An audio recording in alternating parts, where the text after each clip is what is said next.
My 22 female boyfriend, 22 male, went on a podcast and said some cringeworthy stuff. Not sure how to proceed. My boyfriend and I have been dating for 3 months. About a month before we got together, he was invited onto a podcast hosted by his college media unit. The topic for that episode was on siblinghood, and a few other students were invited as well. He kept telling me to listen to it since we go together, but it's 3 hours long. And I only managed to make time to listen to it in its entirety 3 days ago. And ever since, I've been having second thoughts about our relationship. Whenever the topic of dating or relationships came up, he kept saying things like, "I'll beat up any guy who thinks he can date my baby sister," or "If he doesn't treat her right, I'll kill him," and other stuff that were in a similar vein. He said stuff like this multiple times, like many, many times. I know some older brothers are very protective, but it was, for lack of a better term, cringe. It was cringeworthy, embarrassing, and frankly, lame and pathetic. I was almost dying of the secondhand embarrassment because of how "I am very badass" he sounded. He just threatened violence over his sister's imaginary boyfriend anytime he got.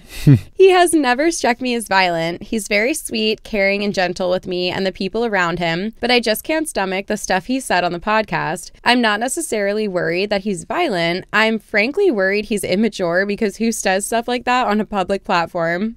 Especially when the conversation and all of the other people invited were so chill, laid back, and civil. I just need advice on what to do.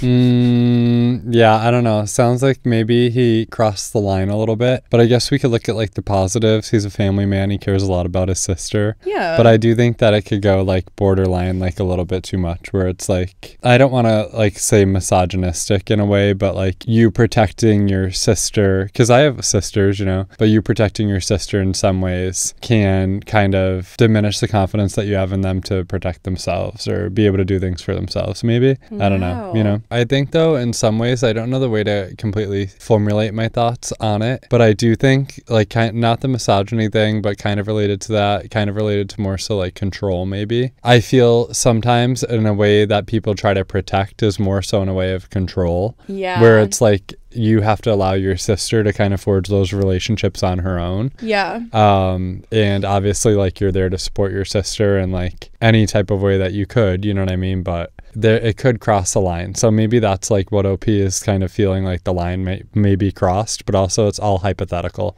Yeah. So for that reason, I would be like, this wouldn't be a deal breaker for me right there. Yeah, I don't think it would be a deal breaker for me either. I see what you're saying though. That's such an interesting point about like, it's about control, and you kind of have to trust that your loved one is going to pick a good guy. Mm-hmm.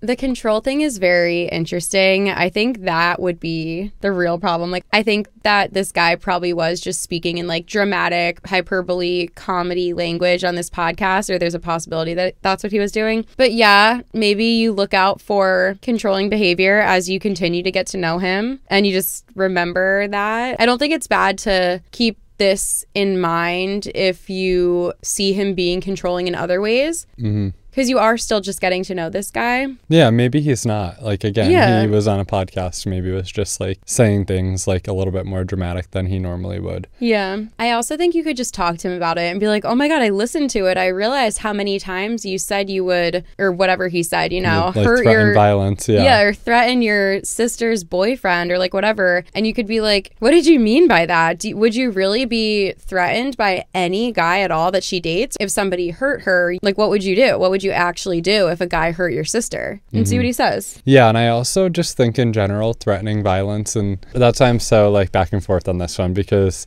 just like threatening violence to me is not great ever. No. And for me, like I said, I have 2 sisters, one's married, one's engaged. I think that both of their partners would be able to list like a million things that show that I care about my sisters like immensely and would do anything for them and support them. Mm-hmm. So if you want to be that supportive person to your sister, like maybe lead by example in showing how your relationship is so important to you and like strong, and just show up for your sister in any way possible. And her partner will realize how much you value your sister without you having to say like, you do something to hurt her, I'm gonna fuck you up. Like, yes. That would probably just be known that like, if you do something to hurt my sister, then in turn you are like kind of hurting me. Again, it's hypothetical. It's like I could list a million things that my sister's partners do that make them happy. You know what I mean? So like you kind of have to be there to support each other in that way too. But again, just Calm it down, boy. Yeah. Calm it down. You don't gotta, show your strength that way all the time. Yeah. I do think that while it is cringy, I don't think it would be an immediate deal breaker for No, me. me either. No, Yeah. me either. I think you can have a conversation and be like, okay, like, what did you mean by that? And dig deeper and see what he says. Because maybe he will admit, like, oh, yeah, I was kind of just saying that to be funny on the podcast or whatever. Who knows? Yeah, easy, cowboy. Yeah.